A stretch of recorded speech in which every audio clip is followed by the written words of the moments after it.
There's been a question going around the Patriot Right asking if we are in a new hot civil war. There has even been an assertion made that the murder of the guy known as Jay, who's a member of Patriot Prayer, was the first shot in a new civil war.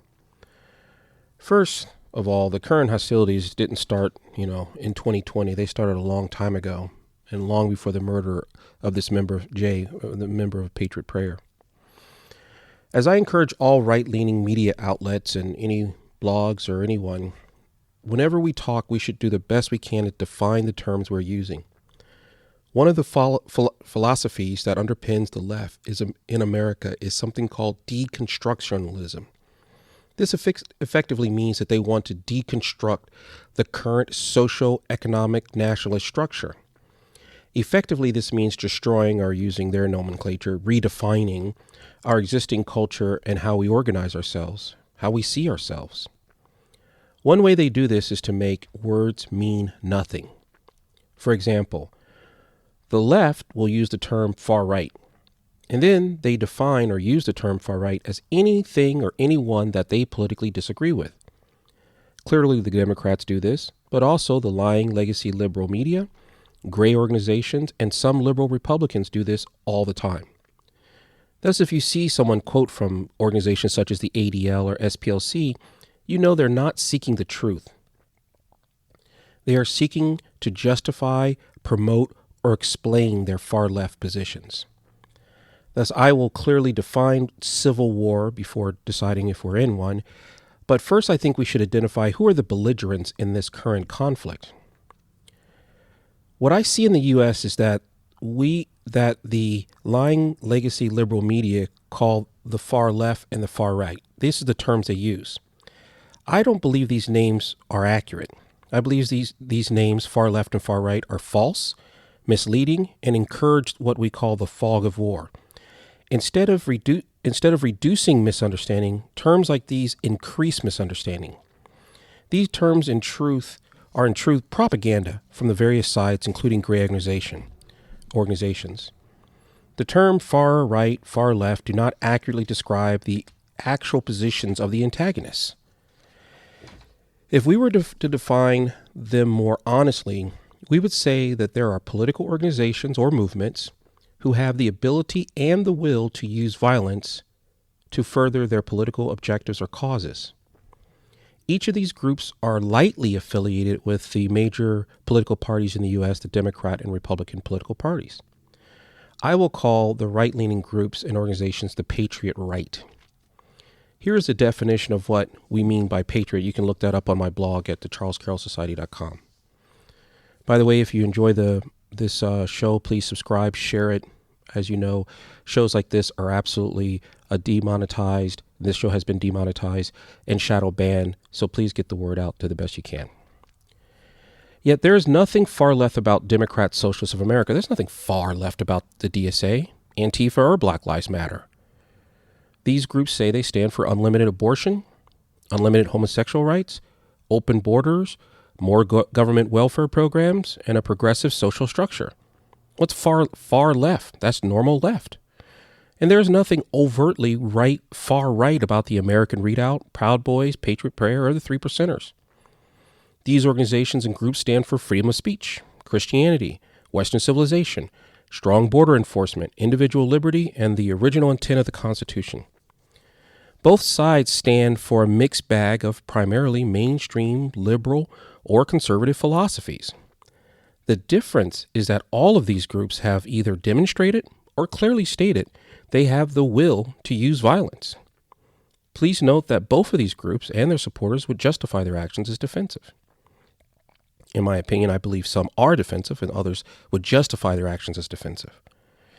Yet with more clarity, we see that in truth, the combatants broadly defined as left-leaning and right-leaning, aka Patriot Right, are battling for control of the federal, state, or local government.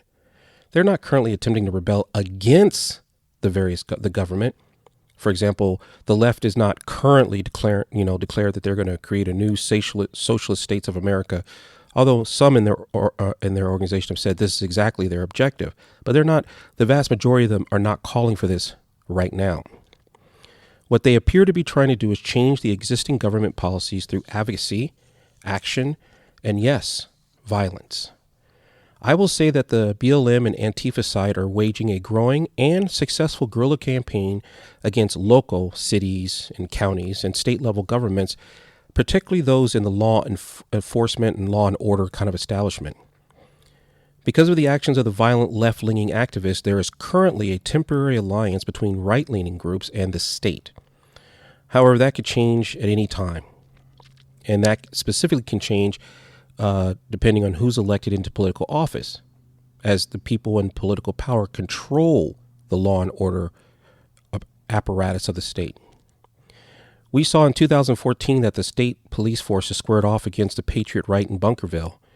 In 2016 and 2017, the state in Berkeley and other localities where law and order establishment were allied with the left-leaning activists against the Patriot Right as they protested for freedom of speech. That happened.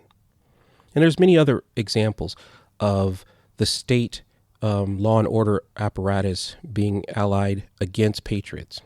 But currently, the truth is there is the Antifa BLM side are so strong that they can wage war against the Patriot Right and the state at the same time, or at least conflict. Civil war definition. This term civil war originated in ancient Rome. We believe the first recorded use, the Latin bellum civile, was used in 66 BCE, the first recorded use in 66 BCE, when Cicero deployed it in a speech in the Forum. He used the term without defining or explaining it, which suggests that the concept civil war was familiar with his Roman audience. Rome had experienced plenty of internal conflict between patricians, or these high and mighty type upper crust of the society, and the plebeians, or the more working men and women of the society, since its founding. But none rose to the level of war until 88 BCE. That year, the Roman general and consul Sulla opposed legislation introduced by the tribune, and I'm murdering these Roman names, Sulpicius, who wanted to extend the franchise. A riot broke out, and Sulla withdrew from the city with his troops. He soon marched his army back into the city and took the capital. He declared his political opponents public enemies and used dictatorial powers to undo the new laws. Then he sent his troops away and restored Rome's usual governing structure. In the original form, civil war was a military general waging war on his elected government. In a paper written by Columbia University in 2008, they use the authors Michael W. Doylan and Nicholas Sambidis, again murdering that name, definition of a civil war has grown in somewhat popularity. Doylan and Sambidis, which I'll call DNS, define civil war as an armed conflict that meets the following criteria. 1. A war that causes more than 1,000 battle deaths. 2. A war representing a challenge to the sovereignty of an internationally recognized state. 3. A war occurring within the identified boundaries of a state. 4.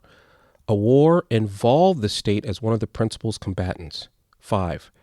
Rebels who could mount an organized military opposition to the state and inflict significant casualties to the state. While DNS clearly state the definition is only one possible definition of a civil war, I see a significant omission in the DNS definition and the approach taught at the current time by various U.S. military and universities. They focus on the original Roman meaning of the term civil war, as some group waging war primarily on the state. What I do not see covered very well by DNS nor the military universities is the situation of two or more parties waging war with each other for control of the state.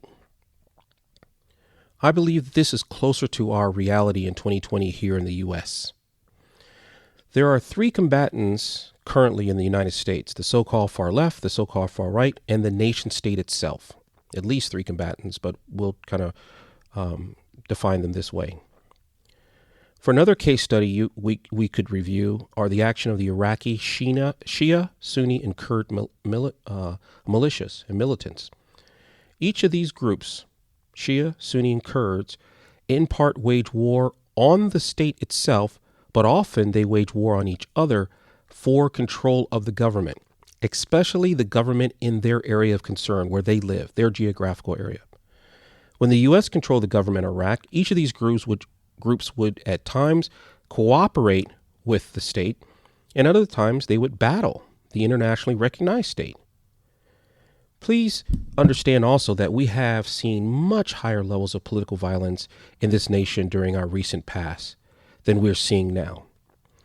Quoting, in a single 18-month period between 1971 and 1972, the FBI counted an amazing 2,500 bombings on American soil, almost 5 bombings a day. Because the bombs were typically detonated late at night, few caused serious injury, leading to a kind of grudgingly public acceptance of these bombings. End quote. These bombings resulted in a minimal number of deaths. They were property destruction, not aimed at causing significant deaths in the populace. Sound familiar? In 1919, even earlier, there were a series of bombings and attempted assassinations by followers of an Italian anarchist. These anarchists actually managed to detonate 9 large bombs in 8 cities on a single day, June the 2nd, 1919. Most were judges and political officials, but unsurprisingly, they also attacked Our Lady of Victory in Philadelphia, a Catholic church.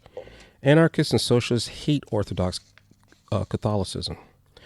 My point is, when we see what we see at this time may appear to be shocking and a huge amount of violence, but when compared with other periods of American history, they're not overly different. With this understanding, I would slightly modify the DNS definition of what a civil war is as follows. A war that causes more than 1,000 battle deaths within a calendar year.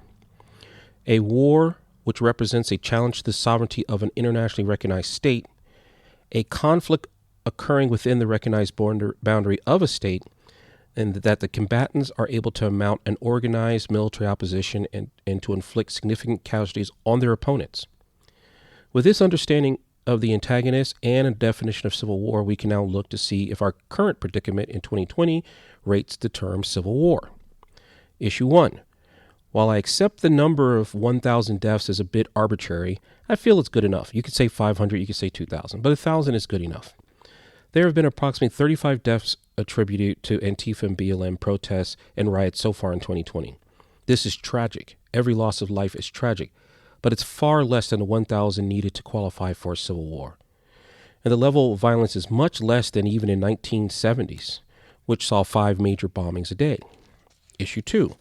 The Antifa and BLM protest does represent a clear challenge to the sovereignty of particular localities, particularly certain cities. However, even the localities where most of the violence is happening do not reflect a severe challenge to the state's overall authority, even at the state level. In other words, there may be significant problems in Seattle, there are, but there's not significant problems for the majority of people in Washington state.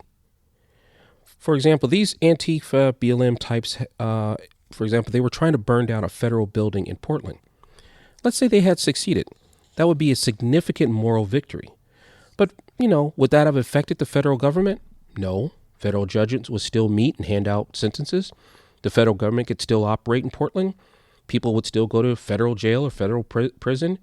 And the federal government's overall machine would continue to operate without much disturbance. What it would be is a clear sign to the local urban authorities that even the mob could overcome federal police at a certain time in a certain place. Issue 3. This criteria is achieved by the current situation. And this is achieved. And issue 3 is a conflict occurring within the recognized boundary of the state. That's happening. Issue 4. Issue 4 is the combatants are able to mount an organized military opposition. I would say that this is not true. Most of the violence so far has been somewhat organized mob level of violence. Yes, the Antifa, BLM rioters and protesters are reasonably organized, but they're not an organized military force in any way. For example, they have nearly no ability to project power outside of a few urban strongholds. This is one of the reasons I consistently recommend to the Patriot Right, just avoid where Antifa is strong. The nation's huge. Protest somewhere else. My analysis would say our current predicament does not qualify as a civil war because it has not caused more than 1,000 deaths in a single year, nor is it a serious challenge to the United States federal government or even state level of the 50 states state level governments. Nor are Antifa, BLM, or even the NFAC, little militia, a serious organized military force. Yes, these riots and protests are a challenge at the city level in certain cities, but not much beyond that. Thus, I continue to define what we're currently seeing. Excuse me. Thus, I continue to define what we're currently seeing as political violence, not a hot civil war.